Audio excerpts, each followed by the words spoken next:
নদীর প্রয়োজন, আল্লাহ পাক সেখানে পানি দিচ্ছে, সেখানে নদী দিচ্ছে। আর যে স্থানে সাগরের প্রয়োজন, আল্লাহ পাক ওই স্থানে সাগরকে জমিনের ভিতরে মিশে। এইগুলো আমাদের চিন্তা করার বিষয়। যদি আমরা এগুলা ইমানের সাথে চিন্তা করি, তাহলে আল্লাহ পাকের প্রতি ইয়াকিন আমাদের বাড়বে, ইমানও বাড়বে। আমাদের এখানে এত বড় নদী, মেঘনা নদী, এত বড় প্রশস্ত নদী, কত সুন্দর পানি হয়েছে, কত এগুলা কারণ শুনে আল্লাহ পাকের কত গভীর এই নদী। হ্যাঁ, আশেপাশে পার, নদীর পার, ওইখানে মাটি।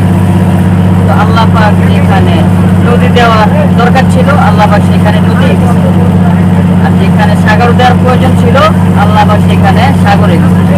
সুবহানাল্লাহ। সেই জন্য পাই আমরা আল্লাহ পাকের এইসব সৃষ্টিকে নিয়ে চিন্তা করবো ইনশাআল্লাহ।